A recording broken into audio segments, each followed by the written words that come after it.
João capítulo 7, eu vou ler do verso 10 ao verso de número 13. Diz assim o texto: Mas depois que seus irmãos subiram para a festa, então subiu ele também, não publicamente, mas em oculto. Ora, os judeus o procuraram na festa e perguntavam: onde estará ele? E havia grande murmuração a seu respeito entre as multidões. Uns diziam: ele é bom, e outros: não, antes engana o povo. Entretanto, ninguém falava dele abertamente, por ter medo dos judeus. Oremos nesse instante, meus irmãos. Pai bendito e Deus amado, que grande alegria temos de nos reunir nesta noite, em Teu nome. Que privilégio temos de poder entoar louvores ao Senhor com os nossos irmãos, tendo a Cristo Jesus, o nosso Salvador, cantando conosco na congregação. Que bênção é poder abrir a Tua palavra, que será pregada, e ter a convicção de que o Senhor se agrada de falar, ó Deus, ao Teu povo, nesse dia em que o Senhor, ó Deus Santo, proclama esta grande convocação para que a Tua igreja adore o Teu nome. Que neste momento, ó Deus, nosso pensamento seja levado cativo ao pensamento de Cristo, que o Senhor instrua o nosso coração para a Tua própria glória e louvor. É a nossa oração, Senhor, em nome de Jesus. Amém. Meus irmãos, se vocês repararem o capítulo 23 do livro de Levítico, irão perceber que Deus manda Moisés avisar ao povo que as festas que ele estava estabelecendo ali naquele capítulo seriam santas convocações.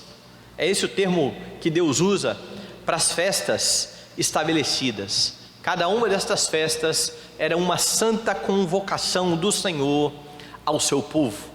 Nessas festas Deus era honrado pelo povo, e cada uma dessas festas apontava para Cristo, para algum aspecto da obra redentora do Senhor Jesus Cristo. E uma destas festas era a festa dos tabernáculos, uma festa de ações narradas pela colheita. Aqui no Evangelho de João, no início do capítulo 7, João começa narrando que é por ocasião desta festa, da festa dos tabernáculos, que muitos estão indo até Jerusalém a fim de adorar ao Senhor. O povo estava então atendendo a santa convocação do Senhor. E então neste momento os irmãos de Jesus começam a estranhar o fato de Jesus não estar se preparando para subir a Jerusalém. Eles não criam que Jesus era o Messias, mas eles sabiam que Jesus vinha realizando milagres e prodígios. E então eles vão dizer: olha, aproveite que a cidade vai estar cheia. Se você faz mesmo essas coisas, você precisa se manifestar ao mundo. A ideia aqui é que diante daquela multidão, se Jesus realizasse prodígios, as pessoas então iriam se agradar dele. E você aprendeu então nessa ocasião, com as atitudes de Jesus, que você precisa ser prudente diante do mundo. Jesus sabia que ainda não havia chegado a hora de sua morte. Ele sabia que poderia haver ali algum conflito com os judeus, e ele então deixa para ir em outro momento. Jesus não se arrisca desnecessariamente neste momento. Jesus também mostra que você não deve buscar a aprovação humana, a aprovação desse mundo. Ele não fazia prodígios e milagres para ser reconhecido desta forma, com esta aprovação mundana. Os milagres eram feitos para que, olhando lá para o Antigo Testamento, o povo percebesse que havia chegado a hora do Messias de Deus vir ao mundo. É por isso que Jesus confronta a multidão dizendo: vocês estão atrás de mim, não foi por causa dos sinais, sinais que apontam para ele como Messias, mas porque vocês comeram pão e se fartaram. Eles queriam se aproveitar então daquilo que Jesus fazia. Jesus não precisa deste tipo de aprovação. E Jesus fazia mais. Como ele não precisava desta aprovação, ele estava bem livre para denunciar o pecado do mundo. E por essa razão ele diz: o mundo me odeia. O mundo não odeia vocês, Jesus disse aos irmãos, mas o mundo me odeia. Lembre-se que neste momento os irmãos de Jesus ainda não creem em Jesus. Então eles são parte do mundo. Eles são parte deste mundo que está em oposição ao Senhor Jesus Cristo.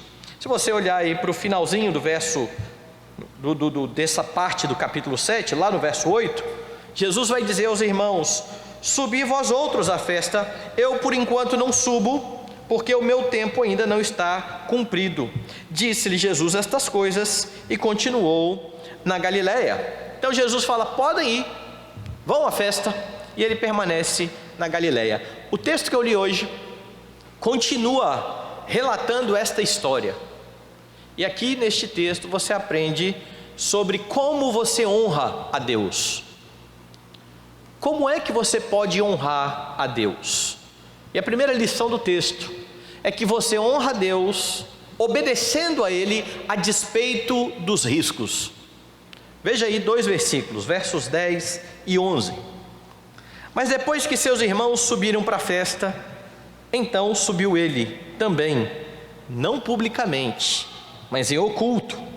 Ora, os judeus o procuravam na festa e perguntavam: onde estará ele?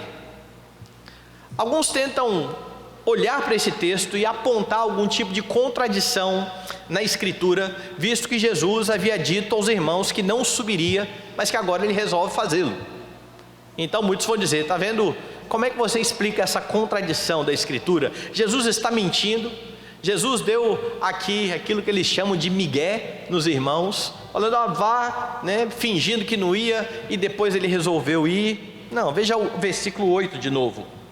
Jesus havia dito: subi vós outros à festa, eu por enquanto não subo. Jesus não disse que não subiria. Jesus disse que não subiria naquele momento, junto com os seus irmãos. Os irmãos queriam que ele se expusesse a todos. Depois que os seus irmãos sobem, ele então vai até Jerusalém. Seria uma contradição apenas se Jesus dissesse que não iria de jeito nenhum. Não, eu não vou à festa este ano. E João vai dizer que após isso, ele então parte para Jerusalém. E você não deveria esperar outra atitude de Jesus, senão esta de ir até Jerusalém. Não podia ser diferente, porque Jesus cumpriu toda a lei. E como um cumpridor da lei, Jesus atendia às santas convocações. Jesus se fazia presente nos momentos em que o Senhor comissionava, chamava o seu povo para suas festas. Você vai encontrar Jesus em muitas das festas que apontavam para Ele mesmo. Há um livro interessante, se você quiser depois aprender um pouco mais sobre isso, chamado Encontrei Jesus numa Festa de Israel, que mostra exatamente isso. Jesus estava lá. Jesus se fazia presente nas festas. Jesus, apesar disso, continua se mostrando prudente. Como é que você percebe isso? Olha, depois que seus irmãos subiram para a festa, então subiu ele também, não publicamente, mas em oculto. Ele aguarda os irmãos que estão querendo somente que ele se mostre, e ele então vai quase que em secreto, ele vai sozinho. E João deixa bem claro isso, que ele faz isso em oculto, porque ele não quer ser visto, pelo menos não por enquanto, porque daqui a pouco ele já vai fazer mais um de seus discursos durante a própria festa. Mas perceba algo importante aqui. Jesus é prudente, ele não se expõe desnecessariamente, mas ele não usa a prudência como desculpa para não ir à festa. Porque se há uma boa desculpa para não atender a santa convocação, está aqui. Meu tempo de morrer ainda não é chegado. Se eu for agora, pode ser que eu vá morrer. Bom, eu não vou esse ano. Ano que vem tem mais. Ano que vem eu vou à festa. Não, Jesus, ele vai em oculto, mas ele vai à festa. Ele está lá naquele local. E a razão para tal prudência é explicada novamente no verso de número 11. Ora, os judeus o procuravam na festa e perguntavam: onde estará ele? E certamente essa procura dos judeus aqui não era para dar boas-vindas a Jesus. A procura do judeu tem que ser entendida à luz dos versículos que estão nos capítulos anteriores. Veja, capítulo 5, verso 18, diz assim: por isso os judeus ainda mais procuravam matá-lo, porque não somente violava o sábado, mas também dizia que Deus era o seu próprio Pai, fazendo-se igual a Deus. Capítulo 7, verso de número 25, diziam alguns de Jerusalém: não é este aquele a quem procuram matar? Agora perceba algo aqui, o primeiro versículo que eu li é anterior ao que está acontecendo. Naquele momento em que Jesus cura o homem em dia de sábado, e fique com essa história na sua cabeça, porque Jesus vai citá-la aqui quando ele começar o seu discurso mais à frente. Ele curou o homem no dia de sábado, os judeus queriam matá-lo.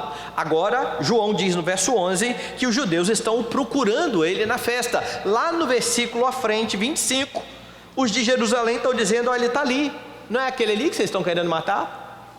Nesse momento, Jesus já se mostrou, Jesus já fez o seu discurso.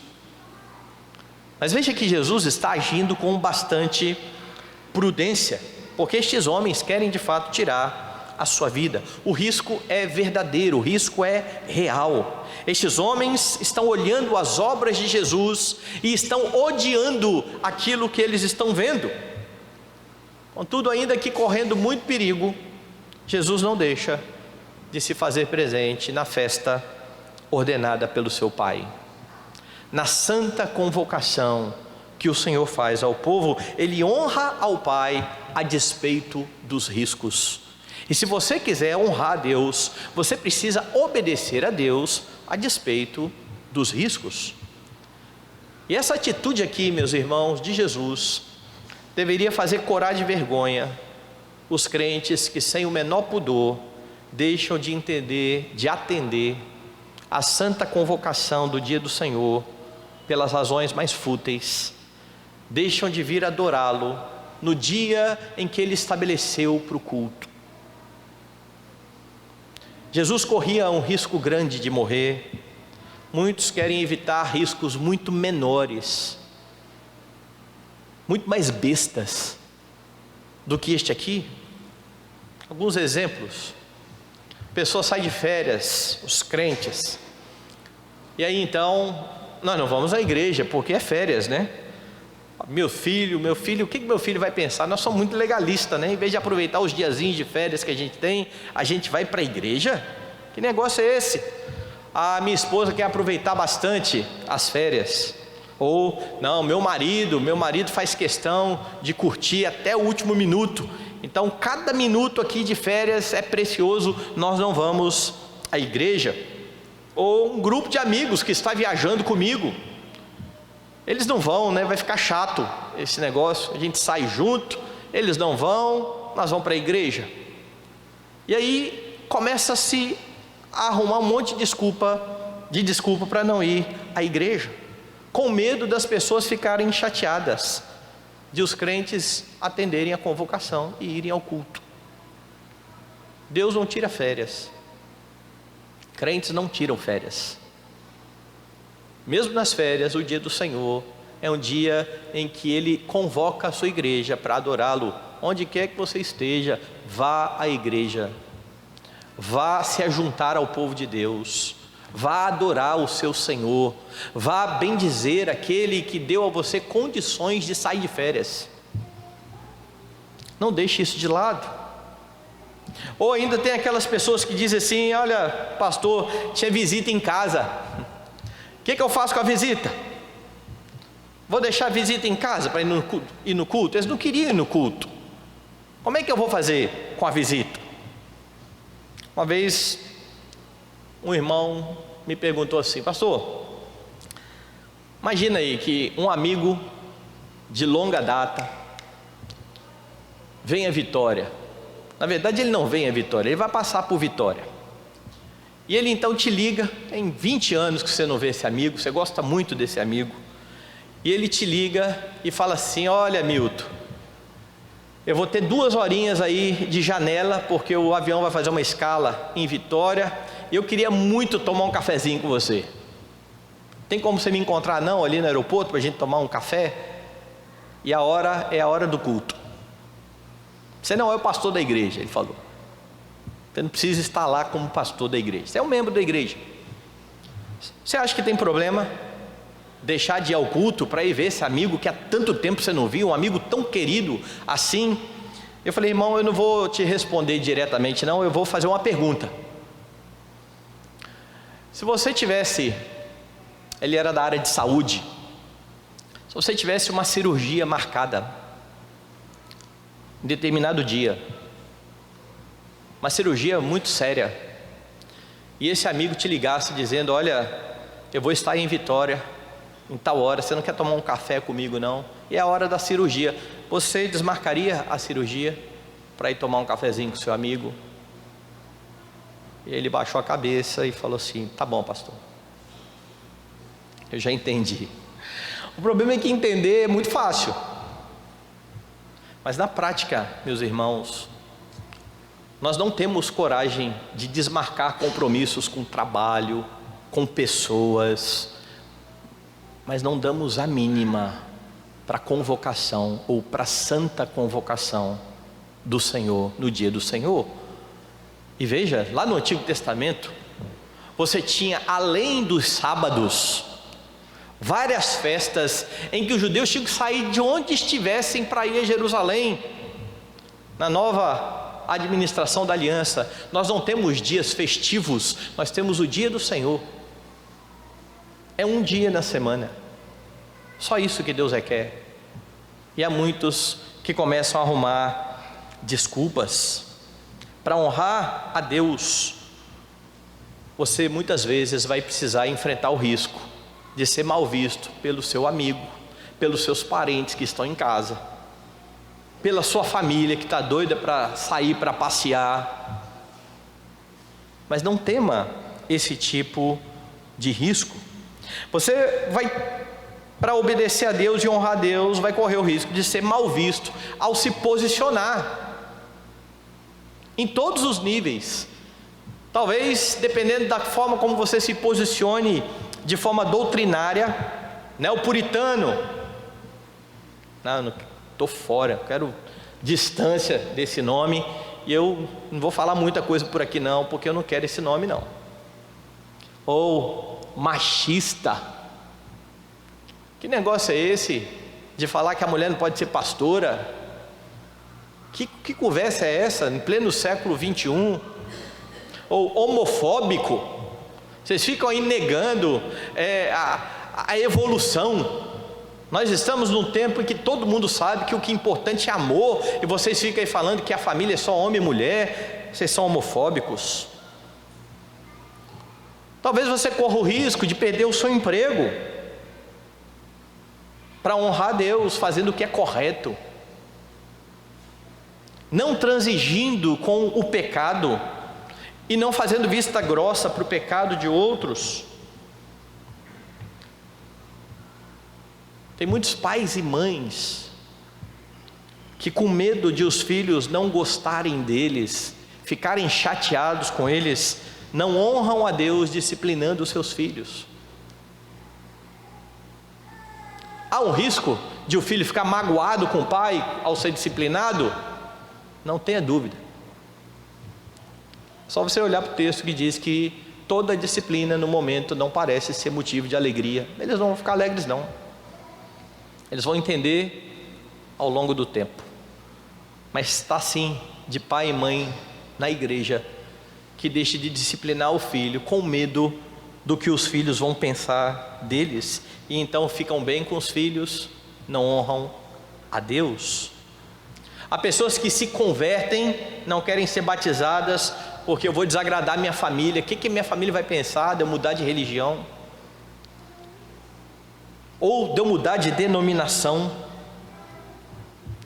Eu não posso mudar de igreja, porque senão os meus amigos não vão querer mais se relacionar comigo, e várias outras razões que as pessoas vão encontrando e desculpas para não fazer aquilo que é correto e que é requerido por Deus, e nós acabamos escolhendo não honrar a Deus sendo obedientes para agradar as pessoas.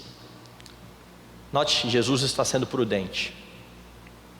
Jesus não está chegando em Jerusalém dizendo: estou aqui, pode vir. Mas ele vai. Ele atende à convocação do seu Pai. Como é que você honra a Deus?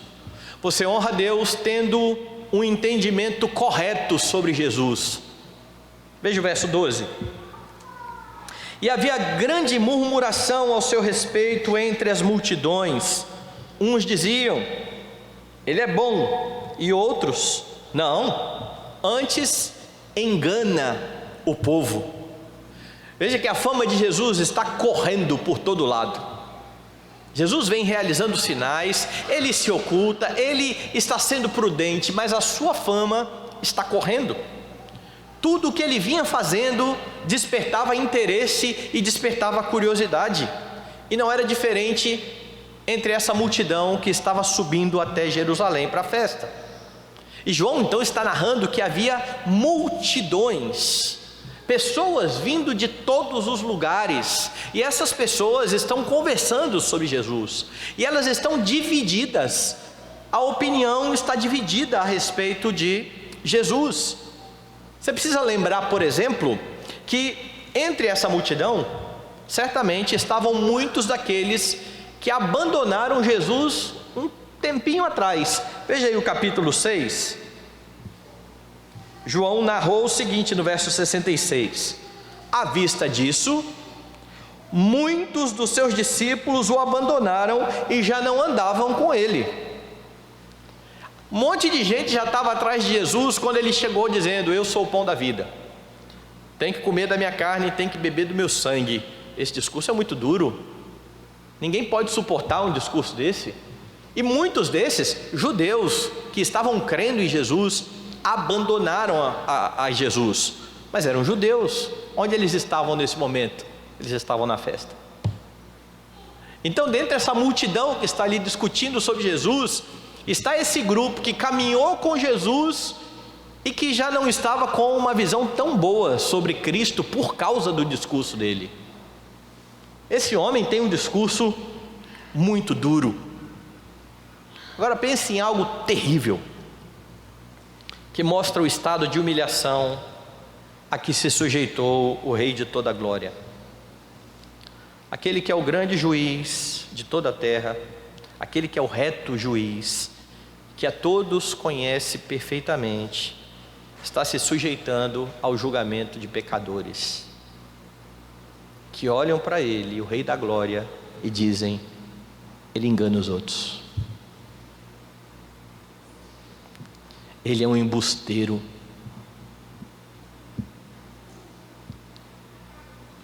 Essa é uma das coisas humilhantes a que Jesus se sujeitou para que você fosse salvo. Então, só voltando um pouquinho no ponto anterior, lembre-se disso no dia da Santa Convocação. Cristo está se sujeitando a esse tipo de juízo torcido a respeito dele. Agora, se isso é verdadeiro em relação a Jesus Cristo, se ele teve de suportar esse tipo de julgamento, não pense que com você será diferente. E ele adverte os seus discípulos dizendo isso: se chamaram a mim de Beelzebu, não esperem coisa diferente. Muitos irão julgar você, muitas vezes sem te conhecer. E as suas atitudes para honrar Deus, por vezes vão contribuir para um julgamento errado e falso e torcido. Mas não tenha medo. Não tenha medo. O seu Senhor se humilhou em seu favor. Como eu disse, ele estava sendo visto por muitos como um grande embusteiro, alguém que enganava o povo. O Deus que nunca mente, sendo visto como um enganador. Mas havia pessoas que tinham uma opinião correta ao seu respeito. Ele é bom, diziam. Ele é bom. Essa opinião está corretíssima. E não é somente aqui que você verá enganos a respeito de Jesus. Aqui você tem os homens chamando ele de enganador, enquanto outros estão dizendo, não, ele é bom. Mas veja aí no versículo de número 20. Respondeu a multidão: tens demônio? Quem é que procura matar-te? Jesus está aqui no seu discurso dizendo, vocês estão querendo me matar. Não, você é um endemoniado. Mais uma opinião errada sobre Jesus. Lá nos Sinóticos, Jesus pergunta aos seus discípulos o que as pessoas pensam a meu respeito. O que as multidões estão dizendo ao meu respeito? Olha, alguns estão dizendo que isso é João Batista, Elias, Jeremias ou um dos profetas. Bom, não são opiniões blasfemas sobre Jesus, não são xingamentos, mas não é uma opinião correta sobre Cristo. E então Jesus vai dizer, e vocês? O que vocês dizem a meu respeito? E é nesse momento que Pedro vai dizer, tu és o Cristo, o Filho do Deus vivo. E nesse momento, você percebe que esse entendimento correto sobre Cristo, que muitos estão tendo aqui, ele é bom, não é um entendimento natural, é algo que precisa ser revelado pelo Senhor. É por isso que lá atrás, quando muitos abandonaram Jesus, volte lá no capítulo 6,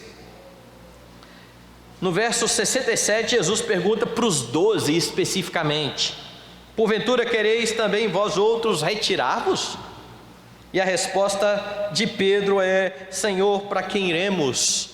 Tu tens as palavras da vida eterna. E esse tipo de entendimento sobre Cristo é um entendimento para aqueles que Deus chamou. Só para que você lembre disso, veja os versos aí do capítulo 6, verso 44, ninguém pode vir a mim, se o Pai que me enviou não o trouxer, e eu o ressuscitarei no último dia. Verso 65, por causa disso é que vos tenho dito, ninguém poderá vir a mim, se pelo Pai não lhe for concedido. Você honra a Deus tendo o entendimento correto sobre Jesus, mas isso precisa ser concedido pelo Pai. Isso é graça de Deus na vida dos seus filhos. E quando Deus abre os seus olhos a respeito de quem é Jesus, você não pode arredar o seu pé desta convicção. Você tem um entendimento correto sobre Jesus? Note que eu não estou perguntando há quanto tempo você está na igreja, nem se você teve o privilégio de nascer num lar cristão, nem se você possui algum cargo na igreja. A pergunta é, você tem um entendimento correto sobre Cristo? Porque há membros da igreja com entendimento errado sobre Cristo, há oficiais da igreja com entendimento errado sobre Cristo, há pastores com entendimento errado sobre o Senhor Jesus Cristo, que por mais que o professem de boca, creem de forma errada. Então uma pessoa pode ser tudo o que eu falei aqui e não entender quem é o Senhor Jesus Cristo.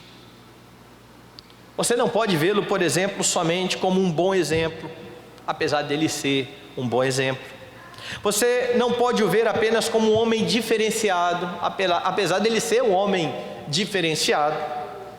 Você tem que crer em Cristo como o Deus que se fez carne, que habitou entre nós, que cumpriu toda a lei no seu lugar, de forma pessoal, perfeita, perpétua, que tomou sobre ele o seu pecado, que na cruz pagou o preço e sofreu a maldição que deveria cair sobre você, que venceu a morte e ressuscitou para a sua justificação, que subiu aos céus, que está à destra de Deus intercedendo por você, que voltará para julgar vivos e mortos. É assim que você precisa entender Jesus Cristo, o Deus de toda a glória, o Deus bendito, que é bom, que é justo, que é gracioso, que é misericordioso. E é conhecendo cada dia mais ao Senhor Jesus Cristo que você terá o fruto que é produzido pelo Espírito dele, que você terá amor, alegria, paz, longanimidade, benignidade, bondade, fidelidade, mansidão, domínio próprio. Estas coisas você terá buscando a Cristo e conhecendo a Cristo por meio da Escritura. Conhecendo a Ele como revelado na Escritura, você tem as bênçãos que decorrem da salvação. E há muitos dentro das igrejas que, a despeito de confessarem a Jesus com os lábios, não o conhecem verdadeiramente. Podem até não chamá-lo de enganador, como estes homens, ou podem não chamá-lo de endemoniado, como estes homens, mas o veem como um servo, como alguém que está à disposição do homem para satisfazer os seus anseios. E é por isso que, quando não recebem o que querem do Senhor, o deixam, o abandonam, ficam amargurados, murmuram: como pode Jesus não fazer o que eu quero que Ele faça? Quem entende quem é Cristo se contenta com a vontade dEle, entende que os caminhos dEle não são necessariamente os nossos caminhos. E quem não entende quem é Jesus não tem a salvação, nem tem as bênçãos que decorrem da salvação. Não encontram paz, não encontram consolo, não encontram segurança. É por isso que você precisa se dedicar a conhecer a Cristo por meio da Escritura. Abra a sua Bíblia, conheça a Cristo. Não deixe o dia do Senhor, onde Cristo fala por meio da pregação da palavra. Você precisa conhecer o seu Senhor, se você quer honrá-lo de verdade. Mas o texto mostra mais. Para que você honre a Deus, você não pode ter medo de confessar a Cristo. Veja o verso 13. Entretanto, ninguém falava dele abertamente, por ter medo dos judeus. Os homens estão conversando sobre Jesus, ele é o assunto da vez. As opiniões são diversas. Há aqueles que estão completamente enganados: ele é um enganador, ele é um endemoniado. Mas há pessoas que estão certas: ele é bom. Vocês não conseguem perceber que ele é bom? Entretanto, os dois grupos silenciavam, eles nem discutiam sobre Cristo, mesmo aqueles que não criam nele, por medo dos judeus. Quem são esses judeus? Judeus aqui são uma referência principalmente às autoridades, aos homens lá do Sinédrio, aos doutores da lei, porque como o Sinédrio ainda não havia se pronunciado sobre Jesus, sobre quem é Jesus, não havia uma posição oficial, mas era clara a oposição dos líderes judaicos, tanto que eles estão querendo matar ao Senhor Jesus Cristo. Sabendo disso, ninguém se arrisca. Como é que eu vou queimar meu filme aqui, falando sobre Cristo, ou dizendo que Ele é bom na frente desse pessoal? Na verdade, eu não quero nem mencionar o nome dele na frente desse pessoal. E aqui então você vê uma diferença grande entre a atitude de Jesus e a destes, que mesmo entendendo que Ele é bom, estão com medo de falar dele. Porque Jesus deixa de ir à festa para não se expor à morte, certo? Estes homens não estão fazendo a mesma coisa? Não. Jesus não foi porque ainda não tinha chegado a hora da sua morte, mas ele não tinha medo da morte. Jesus se entregou à morte. E mais à frente você vai ver Jesus discursando e acusando estes homens, do mesmo jeito que ele falou que faria, a ponto de todos odiá-lo. Ele vai dizer: vocês estão querendo me matar, estão querendo tirar a minha vida. Jesus não tinha medo, mas estes homens estão morrendo de medo. Há uma grande diferença entre prudência e medo. Jesus não se arrisca desnecessariamente, mas nunca para de falar sobre a sua obra e sobre o seu Pai. Ele não deixou de lado a convocação para ir a Jerusalém em nome da prudência. Mas estes homens, mesmo convictos sobre Jesus, estão calados. Eles têm medo dos homens. Eles têm medo do que os judeus podem fazer com eles. E eu volto a afirmar: medo e prudência são duas coisas diferentes. Porque o medo vai levar você a pecar, tal qual Pedro. Esse Pedro que está dizendo: para quem iremos? Só tu tens as palavras da vida eterna. Daqui a pouco vai dizer: não conheço esse homem. Medo. Pedro não estava sendo prudente. Pedro estava negando o seu Senhor. O medo leva à covardia, a pecar negando a Cristo. A prudência leva você a não se arriscar desnecessariamente, mas se for preciso, você não irá negar a verdade alegando que você está correndo risco. Porque crentes não negociam a verdade. Você não negocia Jesus Cristo. Jesus Cristo é a verdade. Então negociar a verdade é negar a Cristo. Nesse caso então, os homens são chamados a confessar sua fé em Cristo, e não pode deixar que o medo os impeça de cumprir essa ordenança. Talvez alguém pense assim: pastor, esse negócio está esquisito. Pode ou não pode? Você quer um exemplo claro disso aqui que eu estou dizendo? Vá lá em Mateus capítulo 10. E aqui você vai ver na prática esse princípio estabelecido. Mateus capítulo 10 começa com a escolha dos 12, e falando aí, relatando quem são os 12. A partir do verso 5, Jesus começa a instruí-los, e o texto diz: a estes 12 enviou Jesus, dando as seguintes instruções: olha, vocês não vão para os gentios, vocês vão procurar as ovelhas perdidas da casa de Israel. Então eles são instruídos pelo Senhor Jesus. A partir do verso 16, Jesus começa então a falar para eles que não ia ser fácil.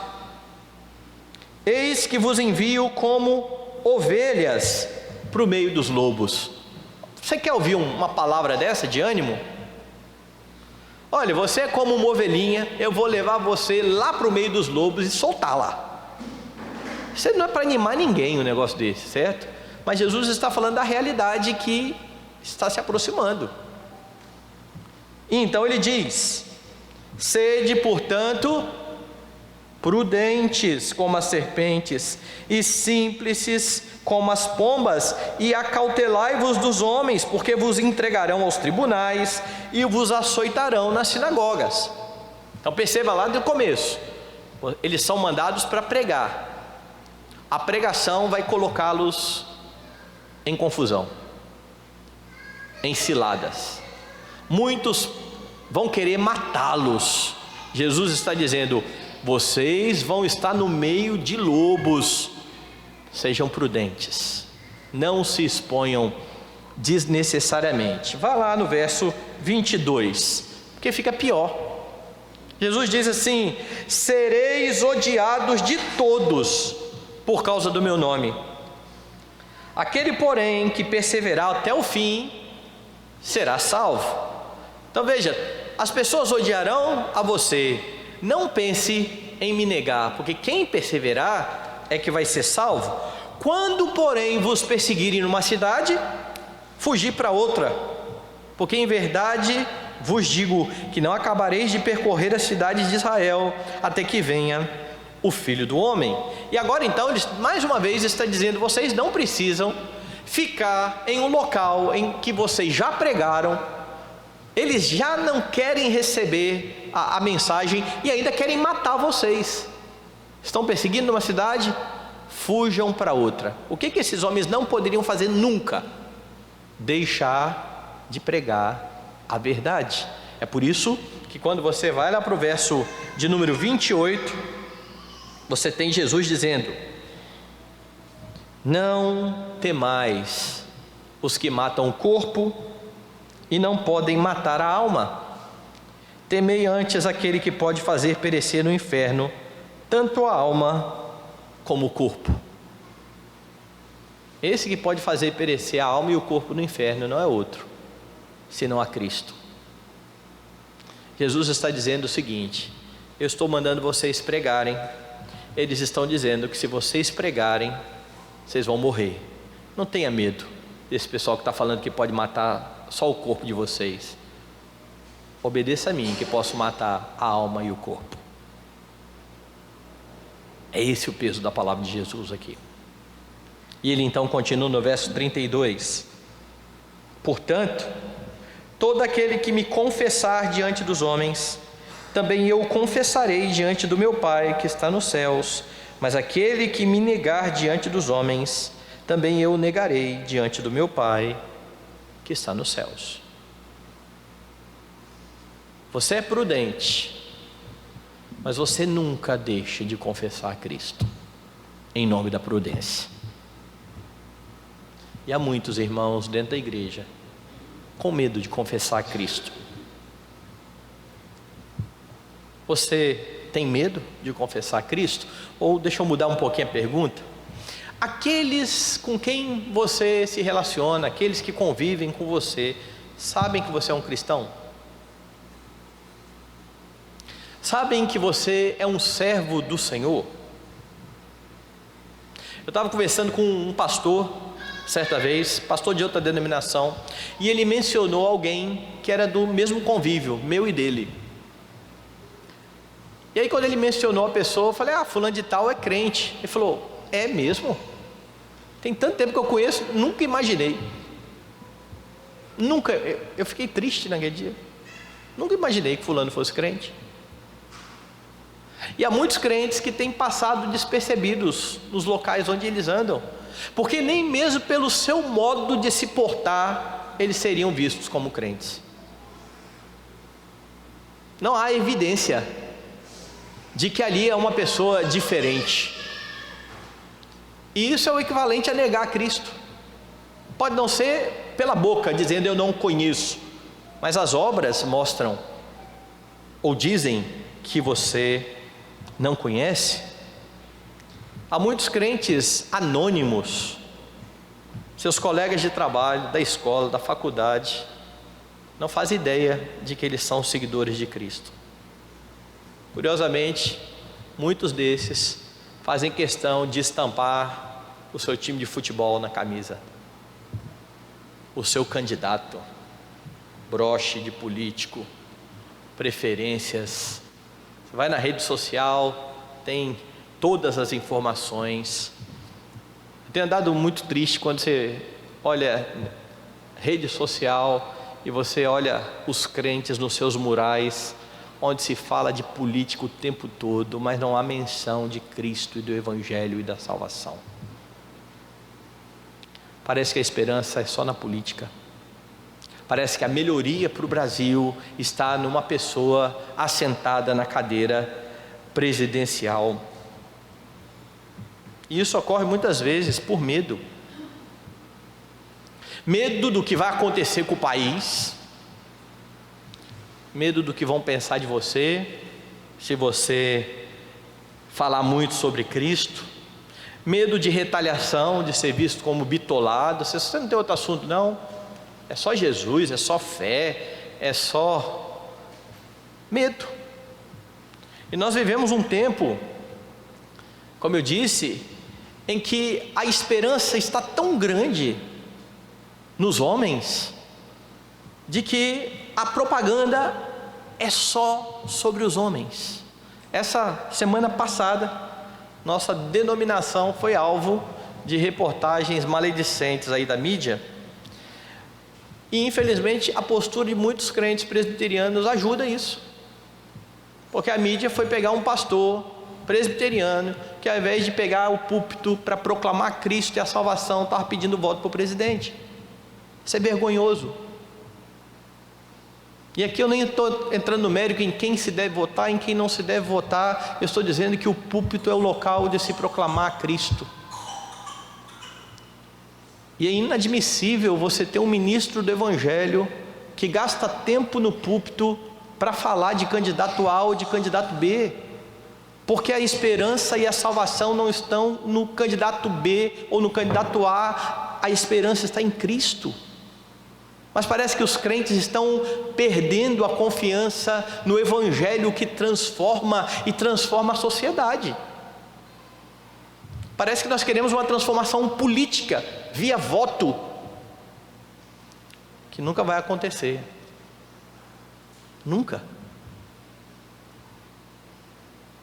Há muitos que estão com vergonha de confessar a Cristo, mas que estão aí confessando os seus políticos preferidos. A igreja confia e confessa o nome de Cristo, irmãos, não de homens. Você é chamado a não se envergonhar de Cristo. Confie em Cristo. Proclame a Cristo, exalte a Cristo. A minha oração nesse tempo de polarização política é para que Deus use a igreja como luz da nossa nação, mostrando a este mundo caído, de que independente de quem se assente na cadeira presidencial, a esperança está em Cristo e a liberdade, mesmo nos piores regimes, se a pessoa estiver em Cristo. Porque ninguém pode aprisionar alguém que foi liberto por Jesus Cristo. Mas parece que isso saiu de moda. Parece que isso não é mais verdade. Não tenha medo de confessar o nome do seu Senhor. O texto ensina como é que você deve honrar a Deus. Você deve obedecer a despeito dos riscos. Você deve ter um entendimento correto sobre Cristo. Você não pode ter medo de confessar o nome de Jesus. Não é possível, meu Deus, meus irmãos, honrar a Deus desobedecendo a palavra. Então lute para que no poder do Espírito Santo você seja obediente a despeito dos riscos, para que você procure estar ao lado de Cristo, mesmo que você sofra retaliações. E quanto mais você conhecer a Cristo por meio da Escritura, mais você irá proceder assim, porque a sua convicção, a sua consciência de que você está seguro nas mãos do Senhor estará maior. Quanto maior essa consciência, mais intrepidez e mais coragem. Essa semana eu fui questionar um pastor a respeito dessa movimentação política, e eu ouvi de volta a frase que é a frase da moda. E a frase da moda é: nós estamos falando de política hoje para poder falar sobre Jesus amanhã. quer dizer que se mudar o regime, nós vamos parar de falar de Jesus? Em Atos dos Apóstolos, a igreja recebeu uma ordem para se calar. Ela não orou para que Deus tirasse o imperador. Ela orou para que o Senhor concedesse intrepidez, coragem, para que eles continuassem a anunciar o nome de Cristo. E você conhece a história. Muitos dos nossos irmãos foram martirizados, morreram, mas não deixaram de proclamar a Cristo. Então busque conhecê-lo por meio das Escrituras, porque somente nela você aprenderá sobre o seu Redentor, e ao entender a segurança que você tem em Cristo, você nunca vai ter medo de confessá-lo diante dos homens. É esse o seu chamado. O seu chamado é para ser sal da terra, a luz do mundo, testemunha fiel, embaixador daquele que redimiu a sua vida. Quando você então se furta de proclamar a Cristo, você está sendo infiel a Deus, você está sendo ingrato diante daquele que não temeu a homens, mas que se entregou à morte, para que você pudesse ter a vida eterna, para que a sua dívida pudesse ser paga. Seja obediente a Ele, conheça-o por meio da palavra, confesse-o cada dia, por palavras e por atitudes, diante dos homens, para a glória de Deus.